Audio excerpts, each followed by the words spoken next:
রাব্বুল আলামিন বলেন, ওগো হাবিব আপনি দুনিয়ার জমিনের মানুষগুলোর জানায়া দেন আমি আল্লাহ তাআলা দুনিয়ার জমিনের মানুষদেরকে মরণের কথা বারবার স্মরণ করায়া দেই। কেমনি আমি আল্লাহ মানুষকে বারবার মরণের কথা স্মরণ করায়া দেই, দুনিয়ার জমিনের ভিতরে মানুষ এই বিষয়টা বুঝতে পারে না। আমি আল্লাহ তাআলা দুনিয়ার জমিনের মানুষগুলোর মাথার চুল দিয়ে দিলাম কালো, কিন্তু এক সময় ওই মানুষটার মাথার চুলগুলো সাদা হয়ে যায়। সাদা হয়ে যাওয়ার পরে আমি আল্লাহ আমার বান্দারে বুঝাই, এ বান্দা এখনো সময় আছে, সাবধান হয়ে যা,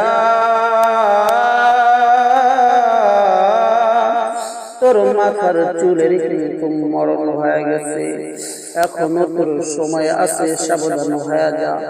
বান্দা তারপরেও সাবধান হয় না। আমি আল্লাহ তারপরে ওর শরীরের ভিতরে আমি আল্লাহ তাআলা শক্তির কমায়া দেই, দেওয়ার পরে বান্দারে বুঝায়, এ বান্দা এখন আর তুই নিজের শরীরের শক্তি দিয়ে চলতে পারস না, এখন তোর লাঠি নিয়ে চলতে হয়। আমি আল্লাহ ওরে বুঝাই, তোর শরীরের শক্তির মরণ হয়ে গেছে, তারপরেও বান্দা বুঝতে চায় না, বুঝতে চায় না।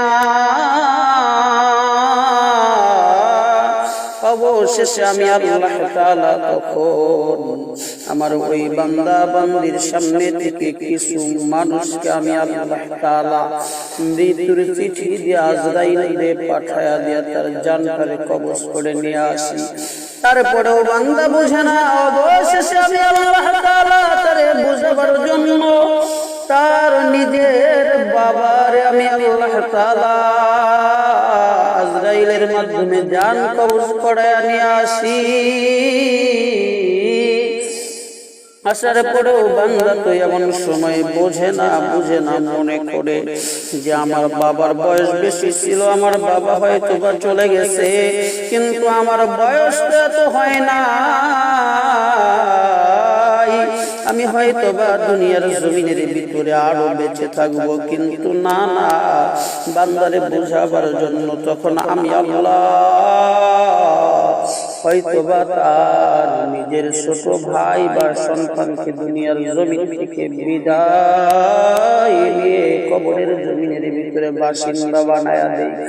বানায়া দেবার পরেও বান্দা এই সময়ের ভিতরে মরণের কথা একটাবার স্মরণ করে না, মরণের কথা বান্দা ভেবে চিনতে দেখে না। কিন্তু ওই বান্দা জানে না যে দুনিয়ার জমিন কিন্তু চিরজীবন থাকার জায়গা না। দুনিয়ার জমিনের ভিতরে কত রাজা কত বাদশা ছিল, যারা আজ কেউ দুনিয়ার জমিনের ভিতরে নাই, তারা সকলে অন্ধকার কবরের জমিনে চলে গেছে। আওয়াজ দিয়া বলুন ঠিক কিনা? হে মুসলমান ভাই, আল্লাহ তাআলা বলেন, গো পয়গম্বর, শুধু কি আমি আল্লাহ তারে এটা দিয়েই সতর্কবাণী শোনাই না? বান্দা এত কিছু করবার পরেও আমি আল্লাহ তাআলা তার মরণের 40 দিন পূর্বে আজরাইলকে পাঠায়া দেই। আজরাইল আমার বান্দার কাছে গিয়ে বলে, আল্লাহর বান্দারে, সাবধান হয়ে যা, সাবধান হয়ে যা, তোর জীবনের ভিতরে আর বেশি দিন বাকি নেই, মাত্র 39 দিন বাকি। তুই কি এখনো গুনাহের কাজ ছাড়বি না? এখনো কি তুই ভালো হইবি না? এখনো কি তুই মরণের কথা স্মরণ করবি না রে বান্দা? এইভাবে আল্লাহ তাআলা যখন আজরাইলকে দিয়ে এই বিষয়গুলো জানায়া দেওয়ার পরে আজরাইল প্রত্যেক দিন বান্দার কাছে একবার করে আসে। আস্তে আস্তে এইভাবে বান্দার কাছে 40 দিন পর্যন্ত আসে। কিন্তু যখন মুসলমান ভাই 10 দিন অতিবাহিত হয়ে আর মাত্র 30 দিন থাকে, আল্লাহর বান্দার কাছে এসে আজরাইল বলে, আজরাইল আল্লাহর বান্দারে, জীবনে আর মাত্র 30টা দিন বাকি আছে। আমি না করে ভালো হইতে বলছিলাম, তাওবা করতে বলছিলাম, গুনাহ ছাড়তে বলছিলাম। তুই এখনো গুনাহ ছাড়স নাই, তুই তো এখনো ভালো হয়ে যাস নাই। তুই হয়তো বা ভাবছস যে আজরাইল আমার এমনিতে সতর্কবাণী দেয়, আমার মনে হয় আজরাইল নিয়ে যাবে না। কিন্তু না না, ইযা জা আজালুহুম লা ইস্তাখিরুনা সাআতান ওয়া লা ইস্তাকদিমুন। এ আল্লাহর বান্দা, সাবধান হয়ে যা, সাবধান হয়ে যা। যেই দিন আল্লাহ তাআলা ওই চিঠিটা আমার কাছে পাঠিয়ে দিবে, আমি আজরাইল কিন্তু এক মুহূর্ত দেরি করব না। আমি আজরাইল তোকে থাবা মেরে ধরে তোর জান তারে বের করে নিয়ে কিন্তু চলে যাব। এখনো সময় আছে রে বান্দা, সাবধান হয়ে যা। এইভাবে আবারও প্রত্যেক দিন আসে, আস্তে আস্তে যখন আল্লাহর বান্দার কাছে 20 দিন অতিবাহিত হয়, আর মাত্র 20 দিন থেকে এই 20 দিনের দিনে আবার ডাক দিয়া বলে, আল্লাহর বান্দা তুই কি এখনো ভালো হইবি না? এখনো গুনাহের কাজ ছাড়বি না? এখনো কি তোর অন্তরের ভিতরে এই ভয় নাই যে দুনিয়ার জমিন থেকে অন্ধকার কবরে চলিয়া যাইবি? তোর কি এই চিন্তা, এই চেতনা একটা বড় হয় না? তুই হয়তো বা ভাবছস যে তোর সম্পদ করে রাখতে পারবে, কিন্তু না, ইয়াউমা লা ইয়ানফাউ মালুন ওয়ালা বানুন। আর সম্পদ কোনো তোর কাজে আসবে না, তোর টাকা পয়সা বাড়ি গাড়ি সবকিছু পড়ে রবে, কিছুই কিন্তু তোর সঙ্গে যাবে না। অতএব এখনো সময় আছে, সাবধান হয়ে যা। তোর কিন্তু আর মাত্র জীবনে 20টা দিন বাকি। এই কথা বলে আজরাইল আবার চলে যায়। চলে গিয়ে আজরাইল আবার প্রত্যেক দিন একবার করে এসে দেখা করে যায়। করতে করতে এইভাবে যখন 30টি দিন অতিবাহিত হয়ে যাবার পরে আল্লাহর বান্দারে ডাক দিয়া কয়ে, আল্লাহর বান্দারে, আর তোর জীবনের ভিতরে সময় নাই, সময় নাই। তুই আর বেশি দিন কিন্তু বাঁচতে পারবি না। মাত্র তোর জীবনে আর 10টা দিন বাকি। তোরে না আমি কতবার বলছিলাম, এই সম্পদের মায়া করে কোনো লাভ নাই। নির্ধারিত যখন সময় আসবে তখন তোর প্রাণ পাখিটা আমি নিয়ে চলে যাব। তুই হয়তো বা ভাবছস যে হয়তো বা দুনিয়ার জমিনের ভিতরে তোর রিয়া তাকাব্বুরি বড় অহংকারী আছে, ক্ষমতার প্রভাব আছে, যার কারণে তুই টিকে থাকবি। না না, কুলিল্লাহুম্মা মালিকাল মুলকি তুতিল মুলকা মান তাশা ওয়া তানজিউল মুলকা মিম্মান তাশা ওয়া তুইজ্জু মান তাশা ওয়া তুদিল্লু মান তাশা বিয়াদিকাল খায়র ইন্নাকা আলা কুল্লি শাইইন কাদির। এ আল্লাহর বান্দা, দুনিয়ার জমিনের ভিতরে ক্ষমতা দেওয়ার মালিক একমাত্র আল্লাহ। আবার এই ক্ষমতা দিয়ে ক্ষমতা ছিনায় নেওয়ার মালিক তো একমাত্র আল্লাহ। তোরে যে আল্লাহ সম্মান দিয়া ক্ষমতা প্রদান করছে, সেই আল্লাহ কিন্তু ইচ্ছা করলে আবার ক্ষমতা তোর কাছ থেকে কেড়ে নিতে পারে। তুই এটা ভাবিস না যে তোর ক্ষমতার জোরে তুই পৃথিবীর জমিনে টিকে থাকবি। না না, তোর চেয়ে কত বড় বাদশা ছিল। পূজা নমরুদ, পূজা কারুন, পূজা ফেরাউন, সুদা হামান, পূজা শওকত আজর করে, পূজা দশতে সুলাইমান। আরে এখন হাওয়াই গাড়ি জাহাজ চলে, কলের ব্যবধান,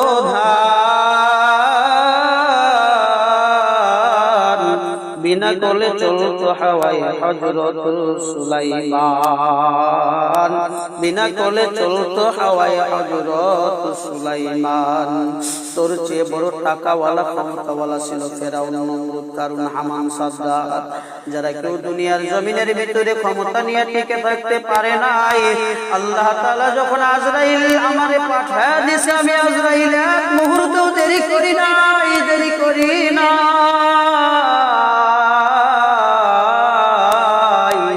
আমি আজরাইল কিন্তু তাদের জানটাও বের করে লইয়া গেছি। এ আল্লাহর বান্দা, তোর ক্ষেত্রেও আমি আজরাইল বিন্দু পরিমাণ সার দেব না, সার দেব না। এখনো সময় আছে, সাবধান হয়ে যা, সাবধান হয়ে যা। তুই কিন্তু আমি আজরাইলের হাত থেকে রক্ষা পাবি না।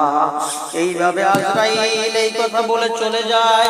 প্রত্যেক দিন আবার একবার করে আসে। আস্তে আস্তে যখন এইবার আরো 7 দিন অতিবাহিত হয়ে 37 দিন হয়ে যায়, হয়ে যাওয়ার পরে এইবার আজরাইল ডাক দিয়া কয়, আল্লাহর বান্দারে, তোরে না আমি বললাম এখনো সময় আছে, তওবা কর, গুনাহ সার, গুনাহ সার, কিন্তু তুই সারলি না।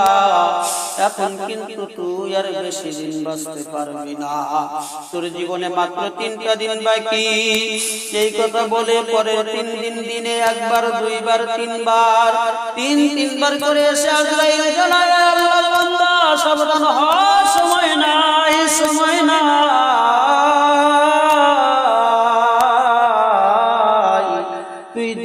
জমিনের ভিতরে চিরজীবন থাকতে পারবি না। এই কথা বলে আর সাবধান করে আর ডাক দিয়া কয়, আল্লাহর বান্দারে,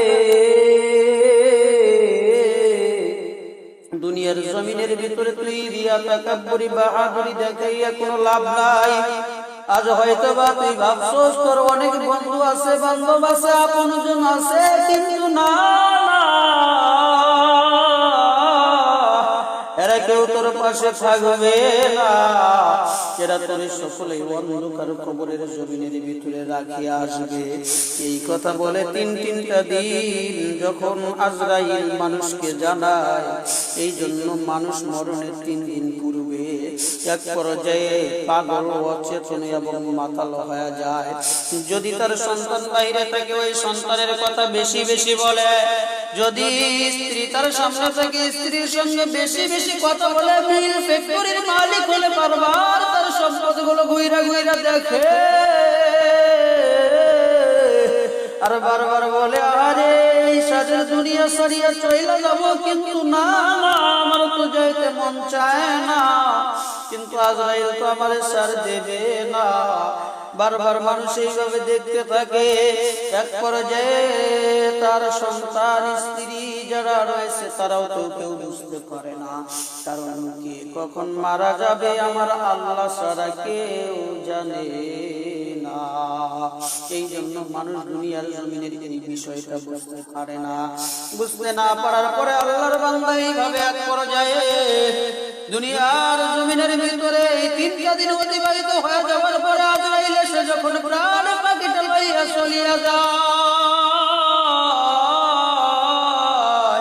চলিয়া যাওয়ার পরে আল্লাহর বান্দা দুনিয়ার জমিনের ভিতরে কে কি করতেছে সব কিছু দেখতে পায়।